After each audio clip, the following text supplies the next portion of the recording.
Hi guys, so I'm gonna read All Star Comics number 8, the Wonder Woman story. So this is Wonder Woman's first appearance. Introducing Wonder Woman. At last, in a world torn by the hatreds and wars of men, appears a woman to whom the problems and feats of men are mere child's play. A woman whose identity is known to none, but whose sensational feats are outstanding in a fast-moving world. With 100 times the agility and strength of our best male athletes and strongest wrestlers, she appears as though from nowhere to avenge an injustice or right or wrong. As lovely as Aphrodite, as wise as Athena, with the speed of Mercury and the strength of Hercules, she is known only as Wonder Woman. But who she is or whence she came, nobody knows. But so this is by Charles Moulton. And Charles Moulton is a very weird person. He was a psychiatrist. I think he invented an early version of the lie detector, and he was also he was in a polygamous relationship, and he was heavily into BDSM. So, yeah, the guy who made Wonder Woman was kind of weird. But to begin, the strange history of Wonder Woman. Let us go out in over the sea and follow in the wake of a plane entirely out of gasoline, as we watch it flounders helplessly into the sky and finally crashes on the shores of an uncharted isle set in the midst of a vast expanse of ocean. Bursting from the surrounding foliage, two beautiful figures race towards the wrecked plane. "Look, Princess, a strange plane. But what are we waiting for? Come on, let's see if anyone's hurt." "Princess, it's a man on Paradise Island. Quick, let's get him to the hospital." Carrying the fully grown man as though he were a child, the young woman steps through the foliage and enters the streets of a city that for all the world seems to be born of ancient Greece. "A man! How did he get here? Someone tell the Queen there's a man on Paradise Island." At the hospital. "Is he all right? Will he live?"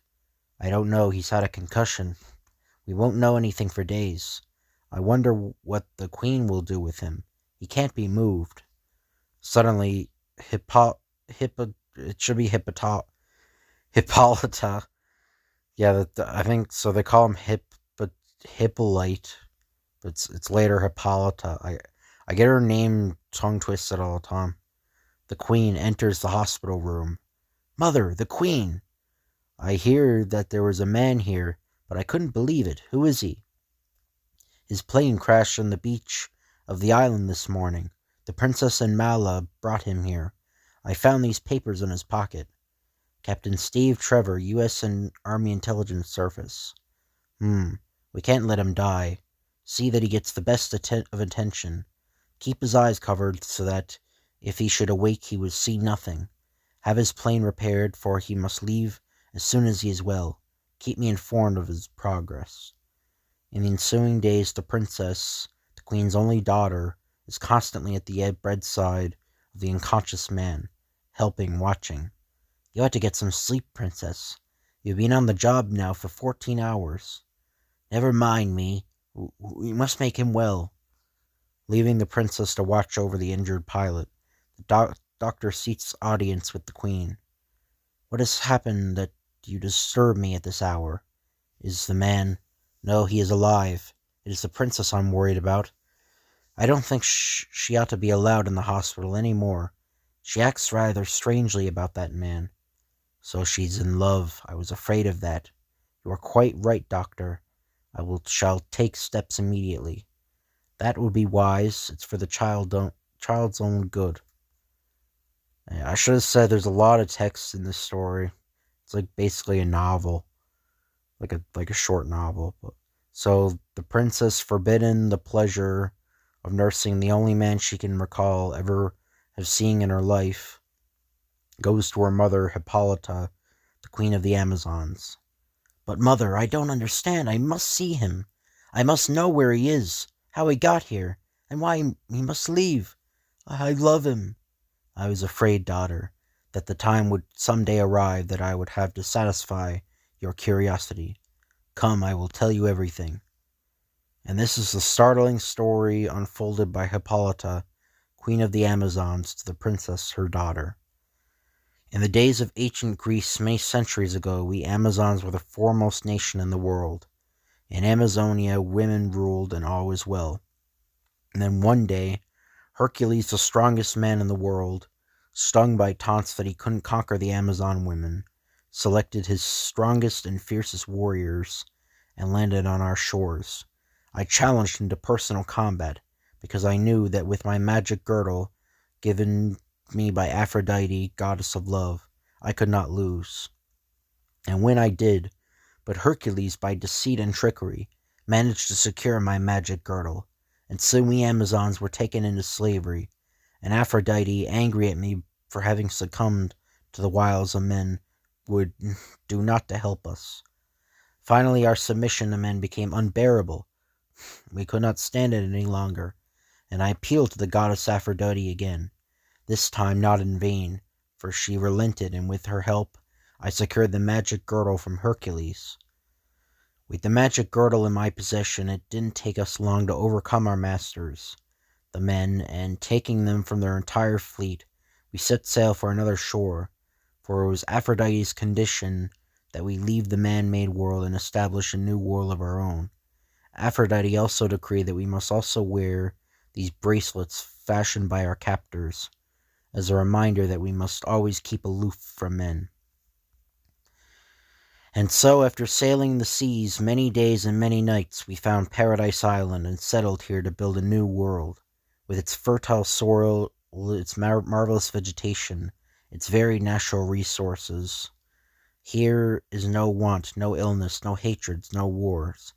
And as long as we remain on Paradise Island, and I retain the magic girdle, we have the power of eternal life, so long as we do not permit ourselves to again be beguiled by men. We are indeed a race of Wonder Women. That was the promise of Aphrodite. Or actually, I don't know what order this is. Okay, so that was the promise of Aphrodite, and we must keep our promise to her if we are to remain here safe and in peace. That is why the American must go as soon as possible. Come, let us show you the magic sphere you've heard me talk about. It was given to me by Athena, the goddess of wisdom, just as we have conquered the Herculeans and set sail for Paradise Island.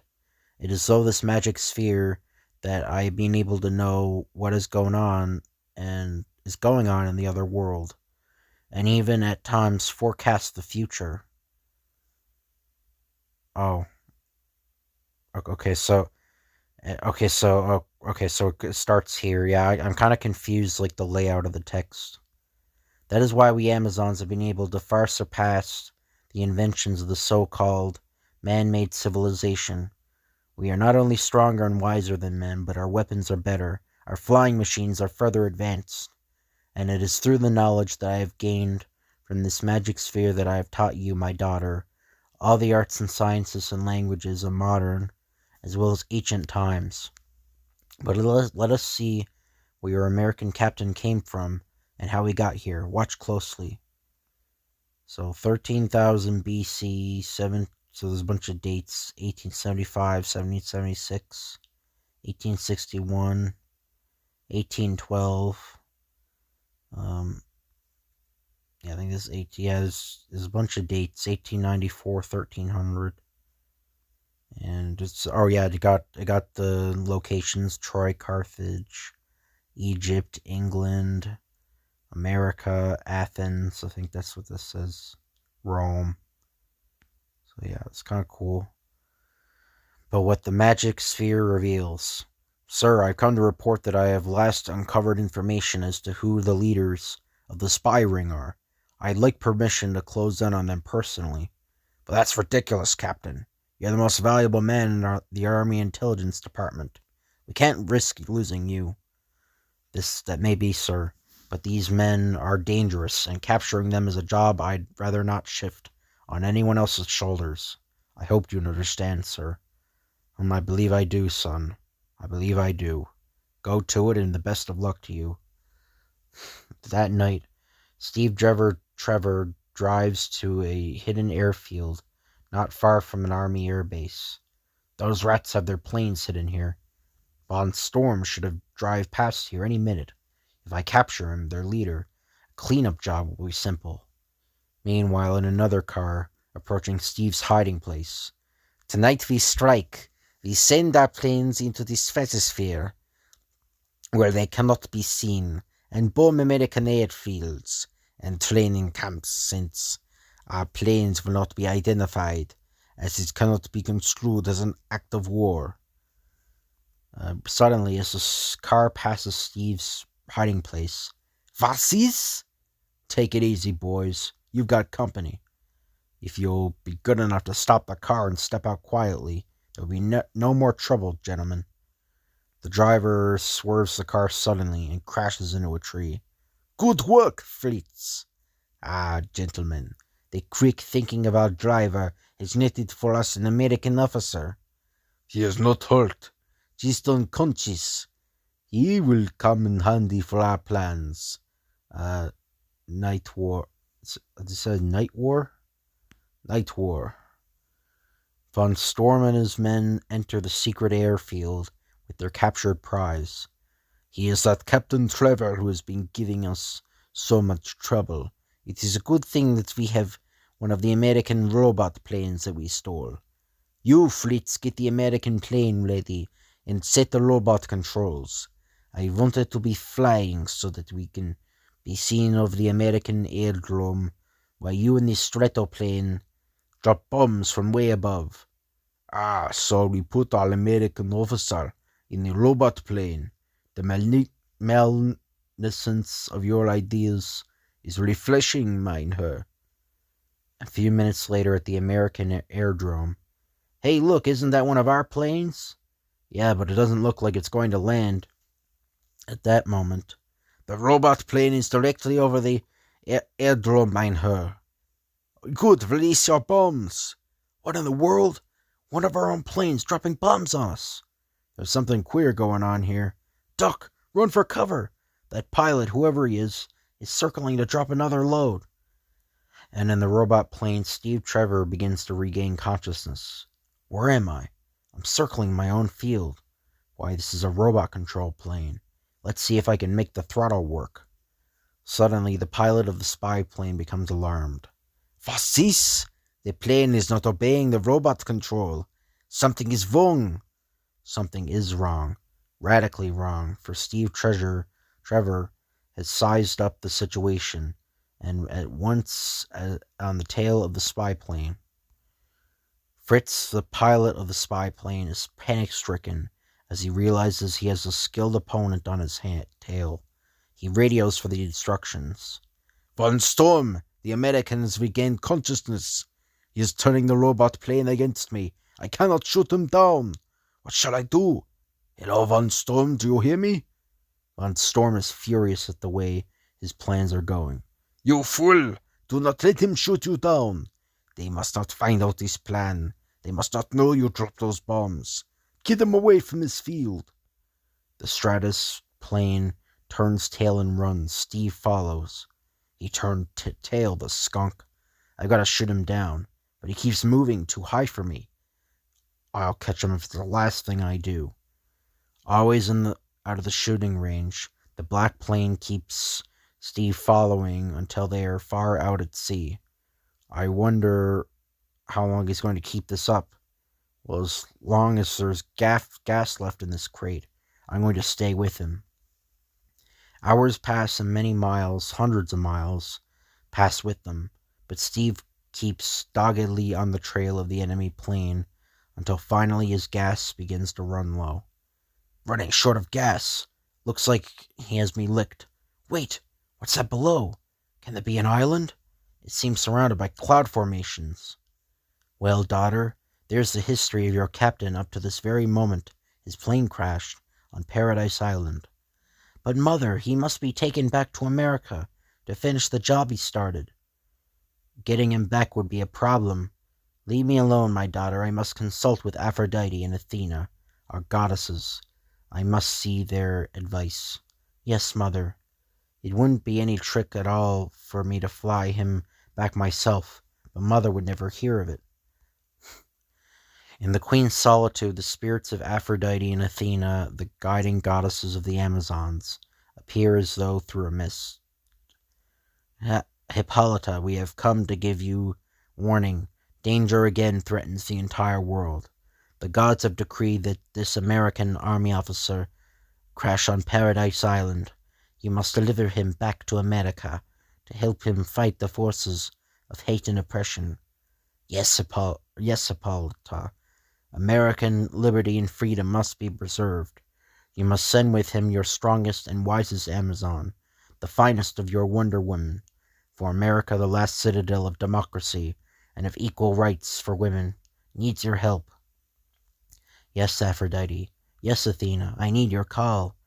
I shall find the strongest and wisest of the Amazons. She shall go forth to fight for liberty and freedom and all womankind. And so the Amazon Queen prepares a tournament to decide which is the most capable of her subjects. But Mother, why can't I enter this tournament?